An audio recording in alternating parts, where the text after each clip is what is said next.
سرسبز اس گلزار کے یہ پھول یہ عطار کے مردہ دلوں کو دے جلا ہادی ہے طلبگار کے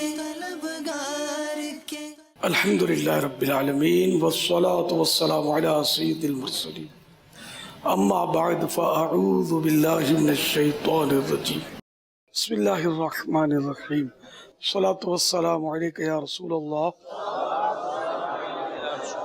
وعلا آلک وصحابک یا حبیب اللہ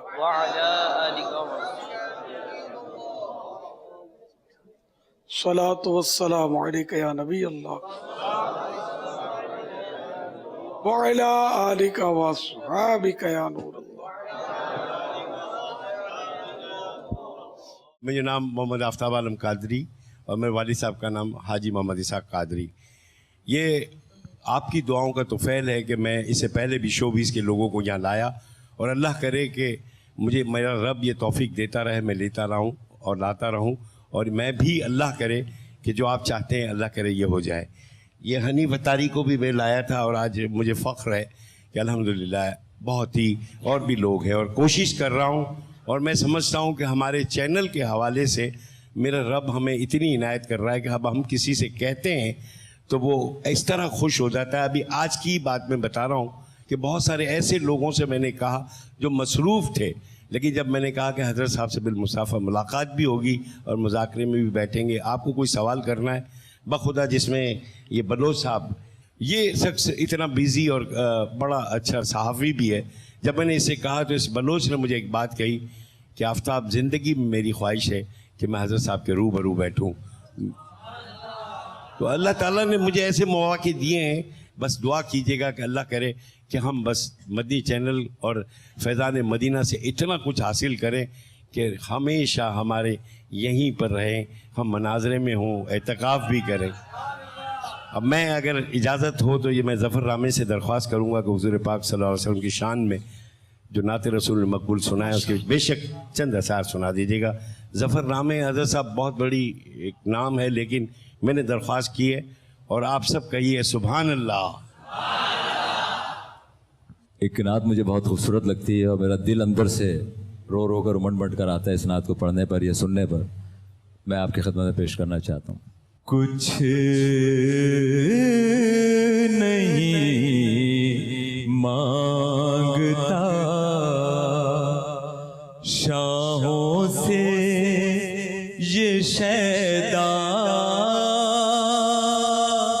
تیرا، کچھ نہیں مانگتا شاہوں سے یہ شیدا تیرا، اس کی دولت ہے فقط نقشے کفے پا تیرا،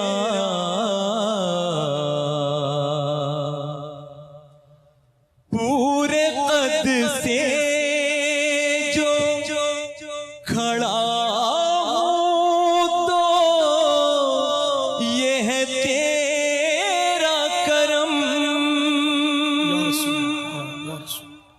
مجھے کو جھکنے نہیں دیتا ہے سہارا تیرا، مجھے کو جھکنے نہیں دیتا ہے سہارا تیرا، کچھ نہیں مانگتا.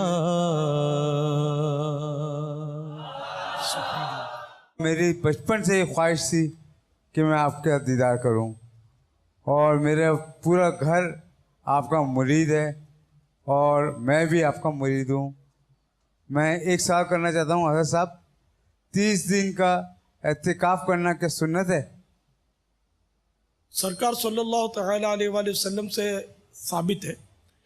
30 دن کا اعتکاف بھی کیا میرے آقا صلی اللہ تعالیٰ علیہ وآلہ وسلم نے, 20 دن کا بھی کیا ہے, اور 10 دن کا تو خیر بہت ہی کیا ہے.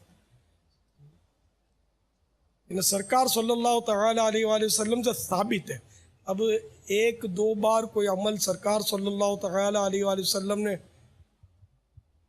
کر لیا ہو, یعنی ایک یا دو بار سرکار صلی اللہ تعالیٰ علیہ وآلہ وسلم نے کوئی عمل کر لیا ہو تو اس کو سنت کہنا ضروری نہیں ہے, لیکن ثابت ہے سرکار صلی اللہ تعالیٰ علیہ وآلہ وسلم سے. اب علماء نے سنت کہا ہو تو مجھے پتہ نہیں ہے 30 دن کے بارے میں.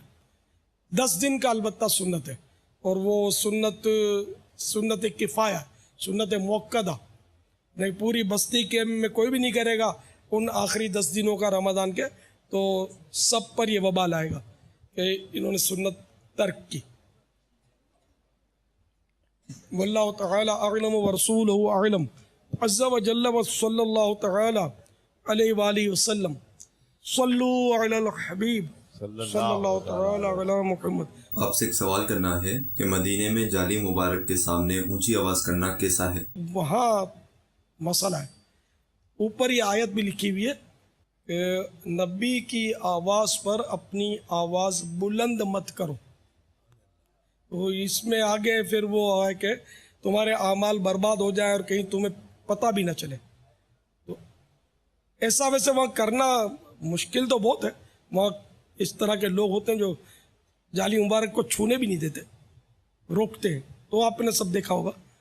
اگر ہوش و حواس میں ایسا کیا ہے تو میں آپ کو توبہ کا مشورہ دوں گا اور احتیاط بھی کرنی ہے. پھر آقا بلائیں, ہماری آواز وہاں بلند نہیں ہونی چاہیے, بالکل پست آواز, یعنی کہ ایسا روب طاری ہو کہ آواز نکلے ہی نہیں.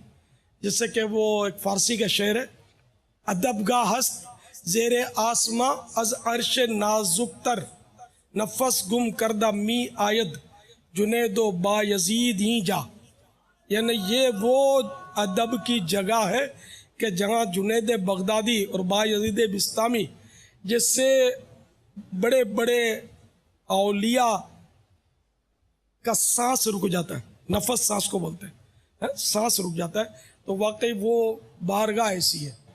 جی میرا نام شہریار حسین ہے اور بچپن سے انگلینڈ میں ہوں میں, تو وہاں پہ مطلب ٹائم زیادہ گزارا ہے. تو شوبز سے بھی مطلب اسکول وغیرہ میں پڑھتا رہا ہوں, میڈیا کے بارے میں, اور ایکٹنگ وغیرہ بھی کرتا رہا ہوں. سوال میرا یہ تھا کہ آج کل میڈیا کا جو انٹرسٹ ہے وہ لوگوں کے اندر بہت زیادہ ہوا ہے, ٹھیک ہے, اور ہر کوئی جو ہے اپنی انڈسٹری کے لیے میڈیا کا ٹیکنالوجی کا استعمال کر رہا ہے. سچ از دعوت اسلامی بھی میڈیا کا ایڈوانٹیج ابھی لے رہے ہیں, ٹھیک ہے. تو ضروری نہیں ہے کہ فلم کے اندر فحاشی ہو یا کوئی اس طرح کا مطلب سین ہو. اگر کوئی ایسا ڈرامہ بن رہا ہے یا کوئی ایسی فلم بن رہی ہے کہ جس سے لوگوں کی ایکنالجمنٹ میں یا انڈرسٹینڈنگ کے اندر ان کی اضافہ ہو رہا ہے, تو کیا وہ چیز بھی غلط ہے؟ کیا اس میں بے پردہ عورتیں نہیں ہوں گی؟ جی, اگر بے پردگی اس کے اندر نہیں ہو رہی, فحاشی نہیں ہو رہی, عورت بھی نہیں ہے, پھر میوزک بھی نہیں ہے.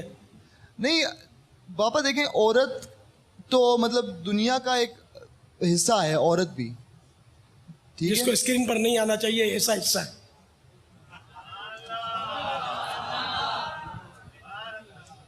تو کوئی ایسا ڈرامہ, کوئی ایسی فلم اگر آپ کی نالج میں تو آپ بتا دیجیے. چہرہ بھی آئے گا, اس کی سریلی آواز بھی سنائیں گے آپ, لچھے دار لچکدار.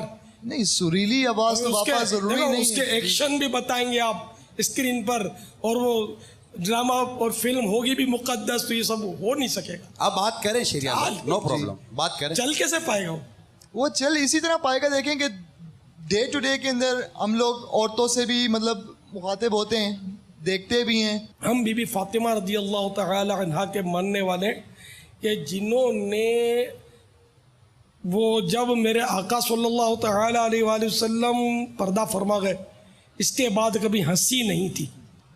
غم مصطفیٰ کا اس قدر ان پر غلبہ تھا صلی اللہ تعالی علیہ وآلہ وسلم.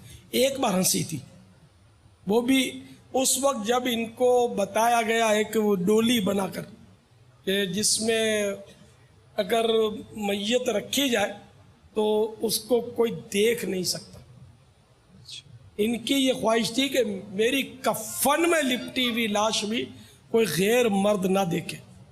اچھا، پھر ان کو اسی طرح راتوں رات دفن کیا گیا۔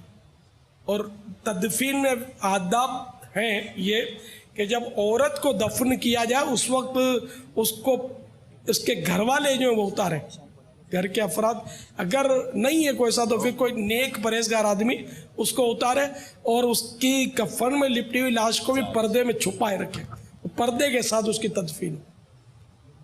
تو اس لیے ہم وہ لوگ ہیں۔ ہم نے بی بی فاطمہ رضی اللہ تعالی عنہا کے ابا جان کا کلمہ پڑھا ہے، تو ان کی شریعت میں جو ہوگا ہم نے وہ ماننا ہے۔ اب یہ کہ یہ ہو رہا ہے، آج کل کا دور یوں ہے، آج کل کا دور وہ ہے، تو ہمیں ان سوالات کا جواب دینا ہے جو 1400 سال پہلے انہیں بتایا گیا کہ مر ربوں کا، تیرا رب کون ہے۔ سوالات میں کوئی ترمیم یہ نیا دور کرے گا نہیں، وہی سوالات ہیں، وہی جوابات ہیں، ٹھیک ہے نا۔ تو اس لیے یہ جو دور ہے ماڈرن، تو اس کے مطلب دلائل کے تحت ہم حکم شریعت جو ہے وہ بیٹے تبدیل نہیں کر سکتے، جو احکام ہے وہ وہیں رہیں گے۔ اب یہ کہ ہم عقلی دلیلیں دے کر اپنے آپ کو منا لیں وہ ایک الگ بات ہے، لیکن اس کا پردہ چاک ہوگا مرنے کے بعد اور ہم کو پڑے گا مہنگا۔ اس لیے علماء کرام ہمیں جو فرمائیں وہ ماننا ہی ہمارے لیے عافیت ہے۔ میرا تعلق اس فیلڈ سے ہے، شوبز کی فیلڈ سے، as a director, as a writer, as a actor میں کام کر رہا ہوں اس وقت۔ اور اگر میں یہ فیلڈ چھوڑتا ہوں تو مجھے اس کے علاوہ کوئی کام دوسرا نہیں آتا۔ پچھلے 18 سال سے میں یہ کام کر رہا ہوں، تو مجھے رہنمائی فرما دیں کہ میں اس کے علاوہ کیا کر سکتا ہوں۔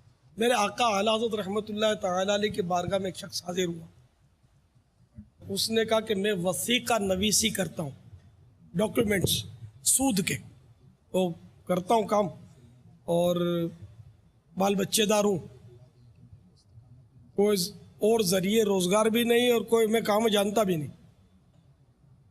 تو اب یہ میں جو کام کرتا ہوں یہ اگر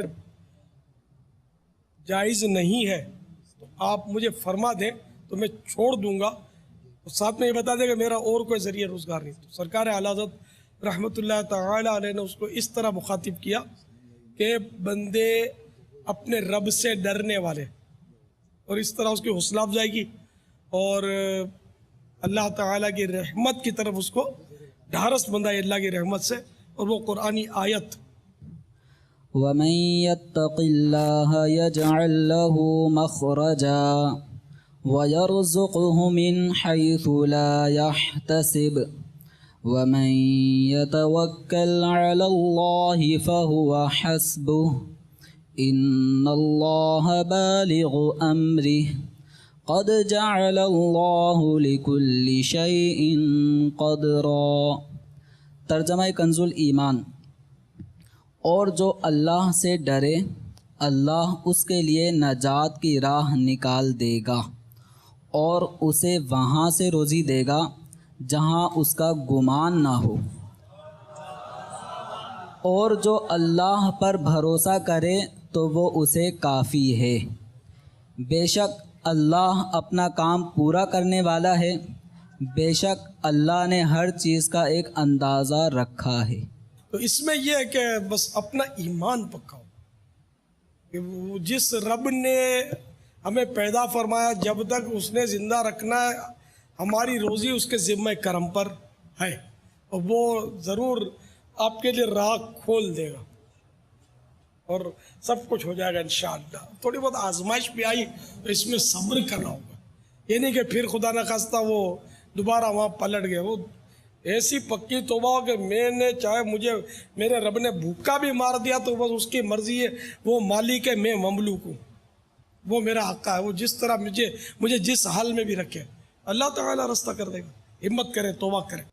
ایک طاقت جنت کی طرف کھینچ رہی ہے، ایک طاقت جہنم کی طرف کھینچ رہی ہے، اور یہ کنفیوز کھڑے ہوئے۔ امام علی مقام نے اعلان کیا نا یزیدیوں میں لشکر میں، اور سیدنا حر وہ سوچ رہے تھے میں کیا کروں،